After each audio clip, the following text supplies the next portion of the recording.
ನೀರಾವರಿ ಇದೆ, ಇರಿಗೇಷನ್ ಇದೆ, ರೆಡ್ ಸಾಯಿಲ್ ಇದೆ, ಸ್ವೀಟ್ ವಾಟರ್ ಇದೆ. ಸೊ ಅದ್ರ ಜೊತೆಗೆ ಏನಾಗುತ್ತೆ ಅಂದ್ರೆ ನಮ್ಮ ರೋಡ್ ಸೈಡ್ ಇದೆ, ಡ್ರೈ ಲ್ಯಾಂಡ್, ಏನು ಹಾಪಿಲ್ಲ, ಏನು ಜೌಗಿಲ್ಲ, ಏನಿಲ್ಲ. ಸೊ ಇದು ಏನಾಗುತ್ತೆ ನಮಗೆ ಸ್ವಲ್ಪ ತೋಟ, ಆಮೇಲೆ ಸ್ವಲ್ಪ ಆಕಳ, ಆಮೇಲೆ ಶಿಪ್ ಫಾರ್ಮಿಂಗು, ಆಮೇಲೆ ವರ್ಮಿಂಗ್ ಕಾಂಪೋಸ್ಟ್ ಆಗಿರ್ಬೋದು, ಅದ್ರ ಜೊತೆಗೆ ಹನಿ ಫಾರ್ಮಿಂಗ್, ಸೊ ಇದೆಲ್ಲ ಸೇರಿಸಿ ನಮ್ಗೆ ಇಂಟಿಗ್ರೇಟೆಡ್ ಫಾರ್ಮಿಂಗ್ ಅಂತೇಳಿ ಕಾನ್ಸೆಪ್ಟ್ ತರಬೇಕಂತ ಇದೆ. ಒಂದು ಒಣ ಬೇಸಾಯಿಗೂ ಮತ್ತು ನೀರಾವರಿಗೆ ಯಾವ ರೀತಿ ಮಾಡ್ಬೇಕು ಕಾಂಪೋನೆಂಟ್ ಹೇಳ್ತೀನಿ. ನಮ್ಗೆ ಯಾವ ಸೂಕ್ತ ಆಗ್ತದೆ ನಮ್ಮಲ್ಲಿ 2 ಮಾಡೆಲ್ಸ್ ಒಂದು ನಿಮ್ಮ ಒಣ ಬೇಸಾಯಿಗೂ ಅದಾವು, ಇರಿಗೇಷನ್ ನಿಮ್ಗೆ ಯಾವ ಸೂಕ್ತ ಆಗ್ತದೆ ಆ ರೀತಿ ಮಾಡ್ಕೋಬೇಕು.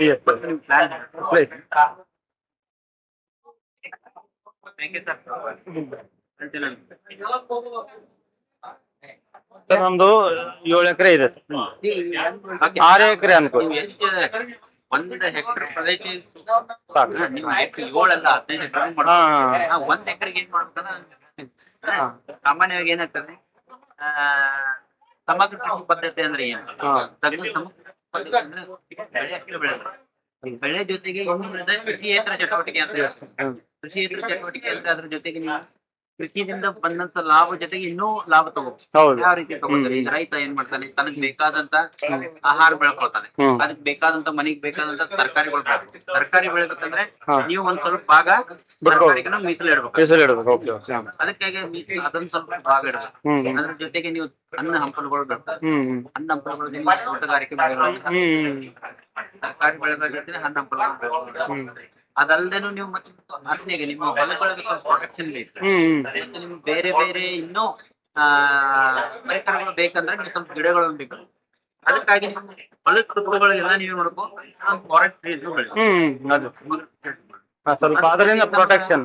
ದಿನನಿತ್ಯಕ್ಕೆ ಬೇಕಾದಾಗ ಏನಾಗ್ತದೆ, ನಾವು ಕೆಲವೊಂದು ಬೇರೆ ಬೇರೆ ಚಟುವಟಿಕೆ ಅಂತ ನೀವು ಕೋಳಿ ಸಾಕಣೆ, ತರಕಾರಿ ಬೆಳೆದು, ಅಥವಾ ನೀವು ಹೈನುಗಾರಿಕೆ ಕೊಡುದು. ಡೈಲಿ ಬರುವಂತ ಇನ್ಕಮ್ ಹೈನುಗಾರಿಕೆಯಿಂದ ಡೈಲಿ ರೆವೆನ್ಯೂ ಬರುತ್ತೆ. ಬೇಡ ನೀವು 11 ತಿಂಗಳ 1.5 ತಿಂಗಳ ಬೇಕಂದ್ರೆ ಕೋಳಿ ಸಾಕ್ತೀವಿ, ಇಲ್ಲ ನಮ್ಗೆ 4 ತಿಂಗಳ 5 ತಿಂಗಳ ಬೇಕಾದ್ರೆ ಆಡು ಕುರಿ ಸಾಕ್ತೀವಿ. ಈ ರೀತಿ ಬೇಡ ನಮ್ಗೆ ಹೊಂಡ ನೀರ್ ಐತಿ, ಹೊಂಡ ಮಾಡ್ಕೊಂಡು ನಾವು ಮೀನುಗಾರಿಕೆ ಮಾಡ್ಬೇಕಂದ್ರೆ ಅದಕ್ಕೆ ಆಹಾರ ಬೇಕು. ಅದಕ್ಕೆ ನೀವು ಕೋಳಿ ಒಂದು ಕೇಜ್ ಇಡಬೇಕು. ಕೇಜ್ ಇಟ್ಟು ಅಲ್ಲಿ ಕೋಳಿ ಸಾಕಣೆ ಮಾಡಿ ಅದು ಬಂದಂತ ಹಿಟ್ಟಿನೇ ಅದು ಆಹಾರ ಬೆಳ್ಬೇಕಂತ ಮಾಡ್ಬೇಕು. ಆ ರೀತಿ ಮಾಡೆಲ್ ತಯಾರು ಮಾಡ್ತಾರೆ. ಅಲ್ಲಿಂದ ಆಹಾರ ಕೊಡ್ಲಿಕ್ಕೆ ನೋಡಿ. ಅದ್ರ ಸುತ್ತಲೂ ನೀವೆಲ್ಲ ಸ್ವಲ್ಪ ಕೆಲವೊಂದು ಬಾಳೆ ಗಿಡಗಳು, ಬೇರೆ ಬೇರೆ ಹಣ್ಣು ಗಿಡಗಳನ್ನು ಬೆಳ್ಬೋದು.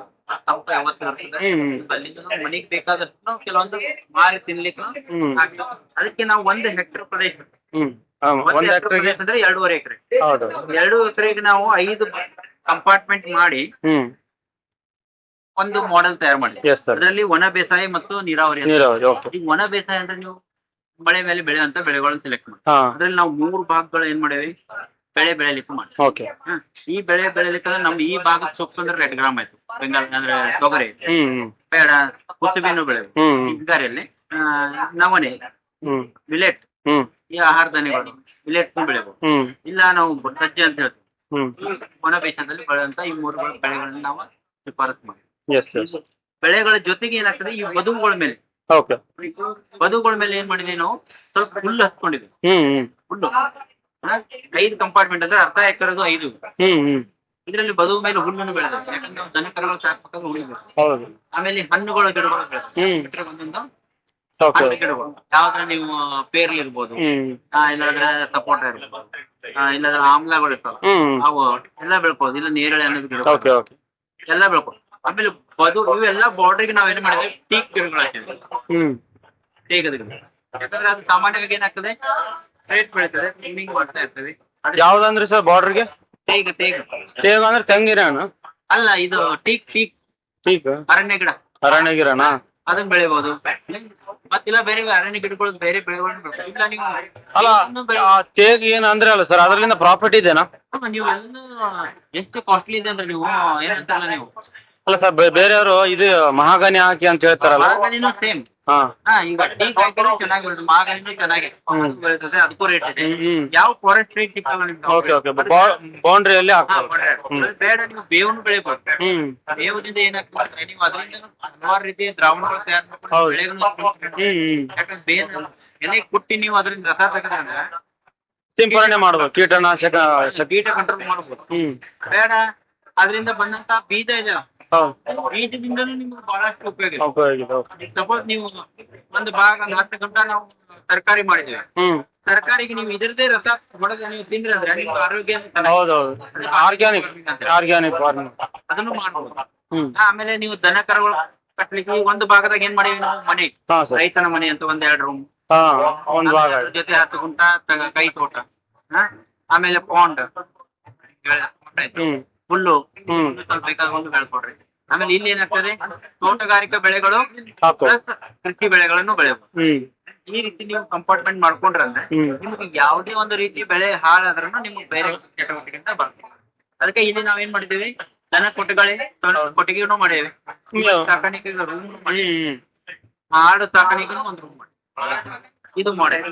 ಈಗ ನೀವು ಇದು ಒಣ ಬೇಸಾಯ ಆಯ್ತು. ಒಣ ಬೇಸಾಯ ಮುಖ್ಯವಾಗಿ ನಾವು ಆಡು ಸಾಕ್ತೇವೆ. ಯಾಕೆ ಅವಕ್ಕೆ ಒಣ ಬೇಸಾಯದಾಗ ಎಲ್ಲಿ ನೀವು ನೀರಾವರಿ ಮಾಡ್ಬೇಕಂದ್ರೆ ನೀವು ದನ ಕರುಗಳ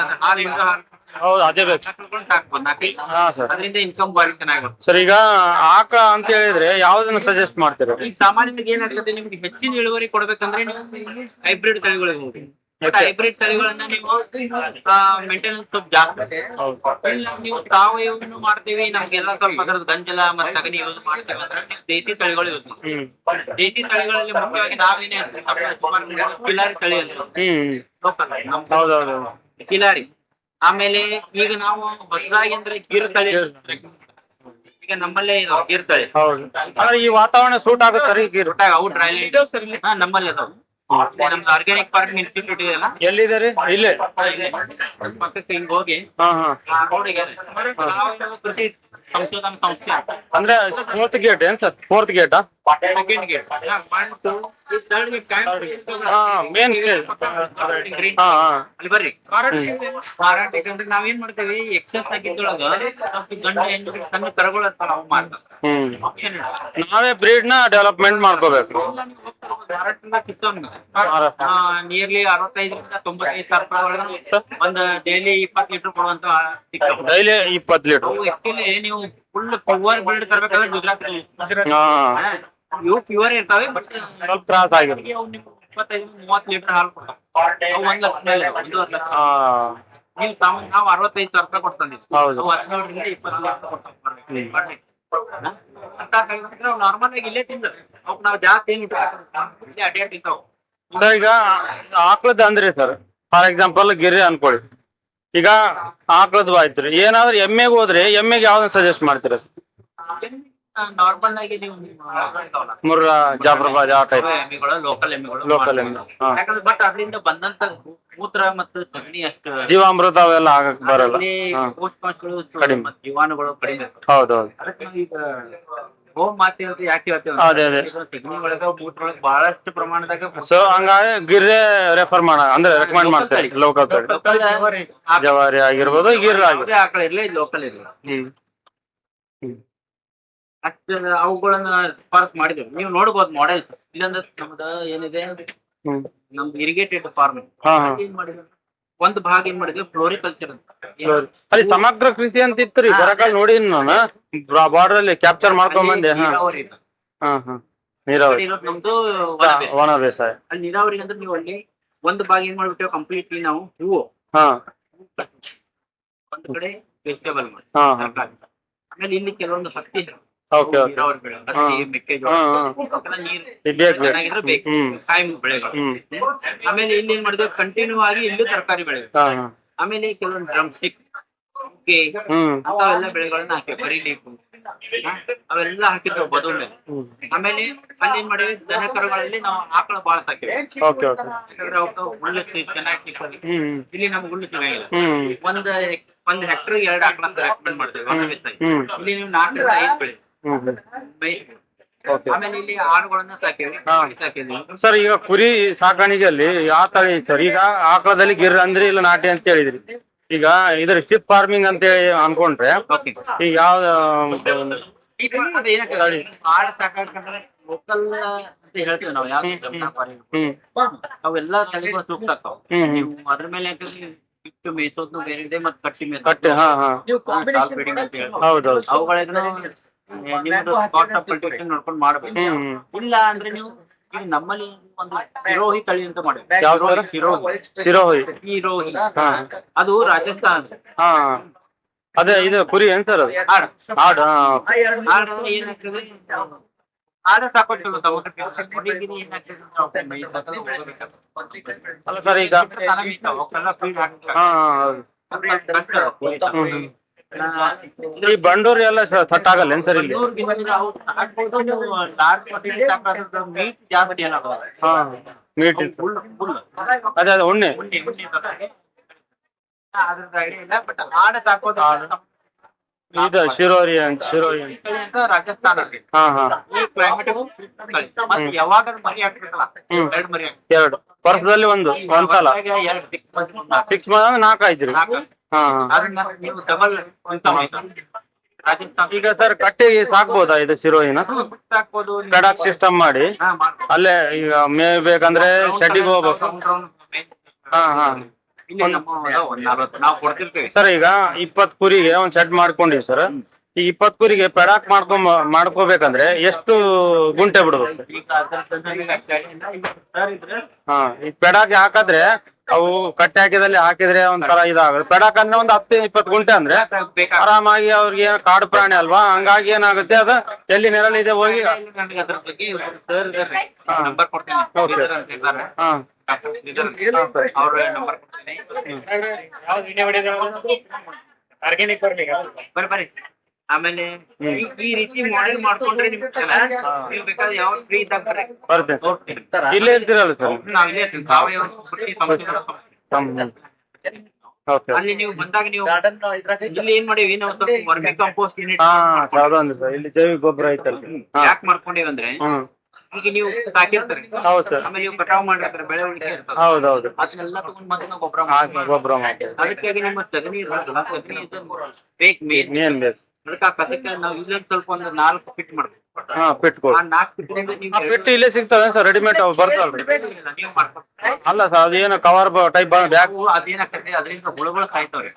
ಎರೆಹುಳು ಸಾಯ್ತಾವೇನ್ರಿ? ಟೆಂಪರೇಚರ್ ಜಾಸ್ತಿ ಅಂದ್ರೆ ಈಗ ಮಾಯಿಶ್ಚರ್ ಕ್ಲೈಮೇಟ್ ಜಾಸ್ತಿ ಒಟ್ಟ ಮಾಯಿಶ್ಚರ್ ಇರಬೇಕು. ಇರಬೇಕು. ಮತ್ತೆ ಕೂಲ್ ಇರುತ್ತೆ. ಅವು ಎಲ್ಲ ಸ್ವಲ್ಪ ಟೆಂಪರೇಟ್ ಮಲೆನಾಡ್ ಕಡೆ ಆ ಕಡೆ ನಡೀತದೆ. ಹಾ ಹಾ ಅವೆಲ್ಲ ಈಜಿ ಶಿಫ್ಟ್ ಮಾಡ್ಬೋದು. ಹಾ ಅಲ್ಲ ಸರ್, ಏನೋ ಈಗ ತೆಂಗಿನ ತೋಟ ಏನ್ ಇತ್ತಂದ್ರೆ ನೆರಳಿಗೆ ಅಥವಾ ಮೇವಿನ ತೋಟ ಇತ್ತಂದ್ರೆ ಅಲ್ಲಿ ನಿಮ್ಗೆ ಏನಾಗ್ತದೆ, ಮಳೆಗಾಲ ಮತ್ತೆ ಚಳಿಗಾಲದಾಗ ಅಟ್ಟೆ ಯೂಸ್ ಆಗ್ತದೆ. ಹೌದು. ಸಮ್ಮರ್ದಾಗ ಇರ್ತಾರೆ. ಹಾ ಸಮ್ಮರ್ದಾಗ ಟೆಂಪರೇಚರ್ ಜಾಸ್ತಿ ಆದ್ರೆ ಹುಳ ಇರ್ತವೆ. ಕೂಲ್ ಇರ್ಬೇಕು ಸರ್ ಅದು. ಹಾ ಓಕೆ. ಅವತ್ತನ್ನ ರೆಕಮೆಂಡ್ ಮಾಡಂಗಿಲ್ಲ. ಗುಂಡಿ ಪದ್ಧತಿ ಮಾಡ್ರೆ ಚೆನ್ನಾಗಿ. ಗುಂಡಿ ತೆಗೆದ 2 ಅಡಿ ಆಳ, ಹಾ 3 ಅಡಿ ಅಗಲ, 18 ರಿಂದ 20 ಅಡಿ ಉದ್ದ ಮಾಡ್ಬೋದು. ನೀವು ಕಸ ತುಂಬಿ ತಣ್ಣೀರಲ್ಲಿ ಲೇಯರ್ ಹಾಕಿ. ಏನೇನ್ ಹಾಕ್ಬೇಕು ಸರ್? ಈಗ ವರ್ಮಿ ಕಾಂಪೋಸ್ಟ್ ಗುಂಡಿ ತೆಗೆದ್ಮೇಲೆ ಫಸ್ಟ್ ಲೇಯರ್ ಏನ್ ಹಾಕ್ಬೇಕಂತ? ಅದಕ್ಕೆ ನಾವು ಆಕ್ಚುಲಿ ಏನಂತೇವಿ, 7 ಲೇಯರ್ ಅಂತ ಹೇಳ್ತೀವಿ. 7 ಲೇಯರ್. 7 ಲೇಯರ್ ಹಾಕಿದ್ರು 2-3 ಲೇಯರ್ ಹಾಕಿದ್ರು ಸಗಣಿ ಇರುತ್ತೆ. ಏನಾಗ್ತದೆ, ನೀರು ಹಿಡಿದಿಟ್ಟುಕೊಳ್ಳುವಂತ ವಸ್ತುಗಳು ಅಂತ ಹೇಳಿ, ತೆಂಗಿನ ನಾರು ಕೆಳಗೆ ಹತ್ತಿ ಕಟ್ಟಿಗೆ ಅದು. ಆಮೇಲೆ ಅದ್ರ ಮೇಲೆ ಸಗಣಿ ರಾಡಿ ಹಾಕಿ ಸರ್. ಈಗ ಹತ್ತಿ ಕಟ್ಟಿಗೆ ಅಂದ್ರೆ ಅಲ್ಲ ಸರ್, ಈಗ ಆಕಳಕ್ಕೆ ಅವೆಲ್ಲ ಹಾಕಿರ್ತೀರ ಮೇವು ವೇಸ್ಟ್ ಆಗಿರುತ್ತೆ, ಅದನ್ನ ಹಾಕ್ಬೋದಾ ಇಲ್ಲಿ? ಹಾ ಓಕೆ. ಇದು ನೀಲಗಿರಿ ಗಿಡ, ನೀಲಗಿರಿ ಎಲೆಗಳು ಇಲ್ಲ ಅದು ಬೇವಿಂದ ಹಾಕ್ಬಾರ್ದು. ನೀಲಗಿರಿ ಬೇವಿನ ಬಿಟ್ಟು ಎಲ್ಲ ವೇಸ್ಟೇಜ್ ಹಣ್ಣು ಹಂಪಲ ಕೆಟ್ಟದ್ದು ಎಲ್ಲ ಹಾಕಿ ಸಗಣಿ ರಾಡಿ ಹಾಕ್ಬೇಕು. ಆಮೇಲೆ ಮತ್ತೆ ಒಣ ಹುಲ್ಲು ಟೈಪ್ ಬರ್ತಲ್ಲ, ಮತ್ತೆ ಹಾಕ್ಬೇಕು. ಆಮೇಲೆ ಏನ್ ಮಾಡ ಮತ್ತೆ ಸಗಣಿ ರಾಡಿ ಹಾಕ್ಬೇಕು. ಆಮೇಲೆ ಹಸಿರು ಗ್ರೀನ್ ಮೆನ್ಯೂರ್ಸ್ ಇರ್ಬೋದು, ನೀವು ಗೊಬ್ಬರ ಗಿಡ ಅಂತ ಅದನ್ನ ಹಾಕಿರಿ. ಸಾಕಷ್ಟು ಅದನ್ನ ಒಂದ್ ಲೇಯರ್ ಹಾಕಿದ್ರೆ ಅಂದ್ರೆ ಇನ್ನ ಯಾವ್ದೇ ಹಸಿರು ಹುಲ್ಲು ತೆಗೆದಿರ್ತಾರೆ ಹಾಕ್ಬೋದು. ಅದೊಂದ್ ಲೇಯರ್ ಹಾಕಿ ಮತ್ತೆ ಸಗಣಿ ಹಾಕ್ಬೇಕು. ಆಮೇಲೆ ಒಣ ಹುಲ್ಲು ಹಾಕ್ಬೇಕು. ಮತ್ತೆ ಹಾಕ್ಬೇಕು. ಒಣ ಹುಲ್ಲು ಹಾಕಿ ಅದ್ರ ಮೇಲೆ ಸಗಣಿ ಹಾಕಿ ಎಲ್ಲ ಹಾಕಿ ಒಂದು 15 ರಿಂದ 20 ದಿವಸ ಬಿಡ್ಬೇಕು. ಓಕೆ. ಹಂಗೆ ಅಂದ್ರೆ ಇದ್ರಾಗ ಟೆಂಪರೇಚರ್ ಇರ್ತದೆ. ಹಾಕಿದಾಗ ಏನಾಗ್ತದೆ, ಸಗಣಿ ಮತ್ತೆ ಕಸ ಹಾಕಿದಾಗ ಮೀಥೇನ್ ಇರುತ್ತೆ, ಅದು 15 ರಿಂದ 20 ಹೀಟ್ ಕಡಿಮೆ ಆದ್ಮೇಲೆ ಅವಾಗ ಹುಳ ಬಿಡ್ಬೇಕು. ಓಕೆ, ಮೀಥೇನ್ ಎಲ್ಲ ರೆಡ್ಯೂಸ್ ಆದ್ಮೇಲೆ ಅವಾಗ ಹಾಕ್ಬೇಕು. ಗ್ಯಾಸ್ ಏನಂತಾರಲ್ಲ ನಾವು ಹಾಂ ಗ್ಯಾಸ್ ಒಳ್ಳೆ ಟೆಂಪರೇಚರ್ ಕಡಿಮೆ ಆದ್ರೂ ಉಳ್ಳಾಗ ಸರ್, ಇನ್ನೊಂದು ಡೌಟ್ ಬಂತು ಸರ್. ಈಗ ನೀವು ಈಗ ಹೊರಗಡೆ ಈಗ ಎಂಡಿನ ಹಾಕ್ತೀವಿ ಸರ್, ಅದೇನಿರುತ್ತೆ ಡಗ್ ಎಲ್ಲ ಹಾಕಿ ನೀರು ಚಿಮಿಸಿ ಒಂದು 15 ದಿನ ಇಲ್ಲೇ ಮೀಥೇನ್ ಗ್ಯಾಸ್ನ ರಿಡ್ಯೂಸ್ ಮಾಡಿ ಆಮೇಲೆ ಹಾಕಿ ಸಡನ್ ಆಗಿ ಹುಳ ಹಾಕ್ಬೋದು. ಒಟ್ಟ ರೆಡಿ ಶಾಖ ಸಾಮಾನ್ಯವಾಗಿ ಏನಾಗ್ತದೆ ಪಾರ್ಷಿಯಲ್ ಡಿಕಂಪೋಸ್ ಅಂತೀವಿ ನಾವು. ಹಾಂ ಹಾಂ ಪಟಾಕನ್ನು ಶೇಖರಣೆ ಮಾಡಿರ್ತೀವಲ್ಲ ಅಲ್ಲೇ ನೀರು ಹೊಡೆದೊಡ್ದು ಸ್ವಲ್ಪ ಅದನ್ನ ಮೆತ್ತಗೆ ಮಾಡ್ಬೇಕು. ಹೌದೌದು, ಮೆತ್ತಗಿದ್ರೆ ಜಲ್ದಿ ತಿಂತಾವ. ಜಲ್ದಿ ಅಂತ ಹೌದು. ಹಾರ್ಡ್ ಇತ್ತಂದ್ರೆ ಸ್ವಲ್ಪ ಲೇಟ್ ಆಗ್ತದೆ. ಹ್ಞೂ ಮೆತ್ತಗಿತ್ತಂದ್ರೆ ನೀವು ಒಂದು 3 ಇಂದ 4 ತಿಂಗಳ ಗೊಬ್ಬರ ಹಾಕ್ಬಿಡ್ತೀವಿ. ಹಾಂ ಹಾಂ ಎಲ್ಲ ತಿಂಗಳ ಆಗ್ತದೆ. ಸೊ ಇದೇ ಬೆಸ್ಟ್ ರೀ. ಹಂಗಾದ್ರೆ ನೀರು ಹಾಕುವಂತ ಇರ್ಬೇಕು. ನೀರು ಹೊಡೆದ್ರೆ ಸಗಣಿ ಗೊಜ್ಜದಲ್ಲೇ ಹಾಂ ಇಲ್ಲೇ ಮುಗಿದು ಹೋಗುತ್ತೆ ರೀ ಅದು. ಹಾಂ ಕಂಪೋಸ್ಟ್ ಹಾಕಿಬಿಡ್ತೀರಿ. ಮಾಡಿ 20 ತೋರಿಸ್ತಾರಲ್ಲ ಹಾಂ ತೋರಿಸಿ ಹೋಗಿಬಾರ್ದು. ಮತ್ತೆ ಇದ್ರಾಗ ಓಕೆ ಓಕೆ ಓಕೆ ಹಾಂ ಹಾಂ ಮಲ್ಟಿಪ್ಲಿಕೇಶನ್ ಅದೇ ಅದೇ ಅದೇ ನಾವೀಗ ಹುಳ 500 ರೂಪಾಯಿ ಕೆಜಿ ಮಾಡ್ತೀವಿ. ಹ್ಞೂ ಓ ಈಗ ನಮ್ಮ ರೈತರೆಲ್ಲ ಕೆಲವೊಬ್ಬರು ಎಕ್ಸ್ಪರ್ಟ್ಗಳು ಮಾಡ್ತಾರೆ. ಹಾಂ ಅವರೆಲ್ಲ ಹುಡುಗರು ಹ್ಞೂ ಬರೀ ಡೀಪ್ ಮೆಥಡ್ ಮಾಡ್ತಾರೆ. ಹಾಂ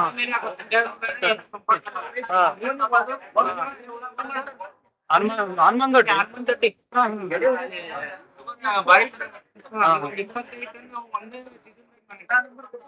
ವರ್ಮಿ ಕಾಂಪೋಸ್ಟ್ ಅವ ಮಾಡ್ಕೊಂಡು ನೋಡು ಅವ್ನು ಸೇಲ್ ಮಾಡ್ತಾನೆ ಕೆಜಿ 10 ರೂಪಾಯಿ ಕೆಜಿ ಹನುಮಾನ್ ದೊಡ್ಡಿ ಮಾಡ್ರಂದ್ರಲ್ಲ ಏನ್ ಇವ್ರು ಲೋಕಲ್ ರೀ. ಅಲ್ಲಿ ಹ್ಮ್ ಬರೀ ಚೆನ್ನಾಗಿ ಮಾಡ್ಯಾನ. ಈಗ 10 ರೂಪಾಯಿಗೆ ಮಾರ್ತದ, ನಾವ್ 8 ರೂಪಾಯಿ ಮಾಡ್ತೀವಿ, 10 ರೂಪಾಯಿಗೆ ಮಾರ್ತಾನೆ. ಬರೀ ಒಂದೇ ದುಕಾನ್ದಾಗ ಹ್ಮ್ ಈ ರೀತಿ ಅವೆಲ್ಲ ಮಾಡ್ಕೊಳ್ಳೋದು. ಬರೀ ಹಿಂಗ ಓಕೆ ಓಕೆ ಈಗ ಮೇಲೆ ಮಸ್ತ್ ಏನು ಮಾಡಿಲ್ಲ ನಾನು ಅನ್ನೆ ಎಕ್ಸಾಕ್ಟ್ ಮಾಡಪ್ಪ ಅಂತ ಇಲ್ಲ ಸರ್ ನಾನು ಮೇಂಟೈನ್ ಮಾಡ್ತೇನೆ ಅಂತ ಹೇಳಿ ಮಾಡಿ ಒಂದ್ಸರಿ ಯಾವತ್ತೂ ಮೇಂಟೈನ್ ಮಾಡ್ತಾನ. ಹುಡುಗಳಿಗೆ ಬೇರೆ ಪ್ರಾಬ್ಲಮ್ ಅಂದ್ರೆ ಪಕ್ಷಿಗಳ ಪ್ರಾಬ್ಲಮ್, ಆಮೇಲೆ ಏನ್ ನೆಗ್ದಿನ ಬಾವು ಏನಂತಾರಲ್ಲ ದೊಣ್ಣೆ ಹುಳ ಅವು ಎಲ್ಲ ಮುಗಿಸಿ ಅವತರದ ಪ್ರಾಬ್ಲಮ್ ಭಾಳ ಅದು ಕಂಟ್ರೋಲ್ ಮಾಡ್ತೀವಿ. ಚೆನ್ನಾಗಿ ಮಾಡಿ ನಾವು ಇಲ್ಲೇ ಹಾಂ ಸರ್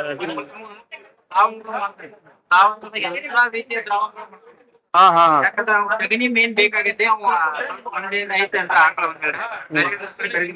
ಓಕೆ ಈ ರೀತಿ ಮಾಡ್ಕೊಂಡು ನೀವು ಮಾಡ್ಬೋದು. ಹಾಂ ಸರ್ ನಂಬರ್ ಕೊಡ್ರಿ ಸರ್ ತಮ್ಮದು ಅಂತ ನೀವು ಬರ್ರಿ ಇಲ್ಲೇ ಬಂದಾಗ ಅಲ್ಲಿ ಬರ್ತೀನಿ. ನಾ ಇಲ್ಲೇ ಡಿ ಸಿ ಆಫೀಸಲ್ಲಿ ವರ್ಕ್ ಮಾಡ್ತೇನೆ ರೀ. D C office sir.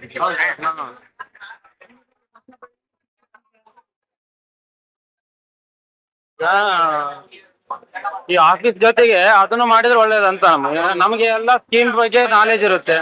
ಇದು ಪ್ಲಸ್ ಅದು ಮಾಡಿದ್ರೆ ಇನ್ನೂ ಅನುಕೂಲ ಆಗುತ್ತೆ ಅಂತ ನಮ್ದು ಅಷ್ಟೇ ಸರ್. ಎಷ್ಟೋ ಸ್ಕೀಮ್ಸ್ಗಳು ಬರ್ತಾವೆ ಸರ್, ನಮ್ಗೆ ಗೊತ್ತೇ ಇರಲ್ಲ. ಸೊ ಇದರಲ್ಲಿ ಓಡಾಡಿದ್ರೆ ಬರುತ್ತೆ, ಗೊತ್ತಾಗುತ್ತೆ. ಚೆನ್ನಾಗಿದೆಯಲ್ಲ ಸರ್ ಕಾನ್ಸೆಪ್ಟ್ ನಮ್ದು. ಅಂದ್ರೆ ಹೈನುಗಾರಿಕೆ, ಶಿಪ್ ಫಾರ್ಮಿಂಗ್, ಹನಿ ಫಾರ್ಮಿಂಗ್ ಆಗಿರ್ಬೋದು, ಸ್ವಲ್ಪ ತೋಟ ಇದೊಂದು. ಯಾವ ನೀರಾವರಿ ಹನಿ ಫಾರ್ಮಿಂಗ್ ಇದು ಒಂದು ಅರ್ಧ ಎಕರೆ ಮಾಡ್ಯಾರ. ಹಾಂ ಸರ್ ಡಬ್ಬೆ ಹಾಂ ಆಯ್ತು ಹಾಂ ಹಾಂ ಡೇಟ್ ಆಯ್ತು ಸರ್ ಎಲ್ಲ ಓಡಾಡ ಸರ್. ನಮ್ದು ಇರೋದು ಇಷ್ಟೇ ಸರ್, ಕಾನ್ಸೆಪ್ಟ್ ಏನಿಲ್ಲ. ಅಲ್ಲಿ ಇದ್ದದ್ದೇ ರೀಸೈಕಲ್ ಮಾಡಿ ಯೂಸ್ ಮಾಡಿಕೊಂಡು ನಾವು ಫಾರ್ಮಿಂಗ್ನ ಮಾಡ್ಬೋದು.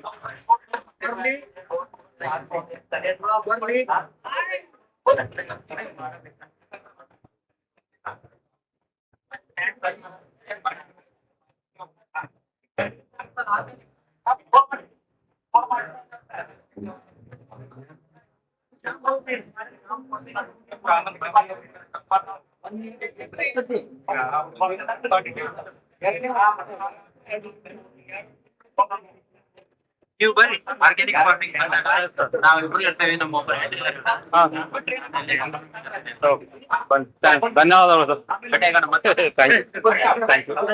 ಓಕೆ, ಈಗ ಫಾರ್ ಎಕ್ಸಾಂಪಲ್ ಮಹಾಗನಿ ಅಂತ ಅನ್ಕೊಳ್ಳಿ. ಮಹಾಗನಿಗೆ ಮತ್ತು ಈ ಸ್ಯಾಂಡಲ್ವುಡ್ಗೆ ರಿಸ್ಕ್ ಅದೆಲ್ಲ ಅಂದರೆ ರಿಸ್ಕ್ ಮ್ಯಾನೇಜ್ಮೆಂಟ್ ಆಗಿರ್ಬೋದು, ನಮಗೆ ಪ್ರಾಫಿಟ್ನ ಆಗಿರ್ಬೋದು. ಸೊ ಅದು ಮತ್ತೆ ಏನಾಗುತ್ತೆ ಅಂದರೆ ಇದು ಫಾರ್ ಎಕ್ಸಾಂಪಲ್ ಈಗ ಸೇಫ್ಟಿ ಪರ್ಪಸ್ ಏನಾದರೂ ಗಾಳಿ ಬರಲಿ ಅಥವಾ ಏನಾದರೂ ಎಕ್ಸ್ಟ್ರಾ ಗಾಳಿ ಏನಾದರೂ ಬಂದ್ರೂ ನಮಗೆ ಯಾವ್ದು ಬೆಟ್ರ್ ಅಂತ ಇಷ್ಟಪಡ್ತೀನಿ. ಇವಾಗ ನೋಡಿ ಮಹಾಗನಿನೂ ಸುತ್ತಲ್ಲ, ಗಂಧನೂ ಸುತ್ತಲ್ಲ. ಕಾಲ ಅಂತ ಹೇಳ್ತೀವಿ. ಯಾಕೆ ಗಾಳಿ ಮತ್ತೆ ಮಳೆಗೆ ಅಂತ ಹೇಳ್ತೀವಿ. Okay okay. ಅದಕ್ಕಂತಾನೆ ಒಂದು ಮರ ಇದೆ, ಗಾಳಿ ಮರ ಅಂತ ಇದೆ, ಓಹೋ. ಸರ್ವೆ ಮರ. ಹಾಂ ಹಾಂ. So, ಆ ಸರ್ವೆ ಅದರಿಂದ ನಮಗೆ ಪ್ರಾಫಿಟ್ ಇದೆ ನಮ್ಮ ಮುಂದೆ ಫ್ಯೂಚರ್. 3 ವರ್ಷದಲ್ಲಿ ಕಟಾವು ಬರುತ್ತೆ ಮರ. ಹಾಂ ಹಾಂ. ಬರೀ 3 ವರ್ಷದಲ್ಲಿ. 3 ವರ್ಷ. Okay okay. ಅಂದ್ರೆ ನೀವು ಅದರಲ್ಲಿ ತಳಿಗಳಿದಾವೆ. ಓಕೆ. CH5 ಕ್ಲೋನ್ ಅಂತ ಇದೆ. CH5. ಹೈಬ್ರಿಡ್ ಕ್ಲೋನ್ ಅಂತ, ಸ್ಪೀಡ್ ಕ್ಲೋನ್ ಅಂತ ಹೇಳ್ತಾರೆ. Okay okay. ನಿಮ್ಗೆ ಬೇಕಾದ್ರೆ ತೋರಿಸ್ತೀನಿ ಹ್ಞೂ ಹೇಗೆ ಹ್ಞೂ ಬೆಳೆಯುತ್ತೆ. ಹ್ಞೂ. ಅದೇನಿದೆ ಅಂತಂದ್ರೆ ಒಂದು ಎಕರೆಗೆ 2,500 ಗಿಡ ಕೂಡ್ತವೆ. ಒಂದು ಹಾಂ ಹಾಂ. ಒಂದು ಗಿಡದಿಂದ ಗಿಡಕ್ಕೆ 4 ಅಡಿ, ಸಾಲಿಂದ ಸಾಲಿಗೆ 6 ಅಡಿ. ಸೊ ಒಂದು ಎಕರೆಗೆ 2,500 ಗಿಡ ಕೂಡ್ತವೆ. ಅದೇ 2,500 ಗಿಡ 3 ವರ್ಷದಲ್ಲಿ ಕಟಾವು ಮಾಡಬೇಕು.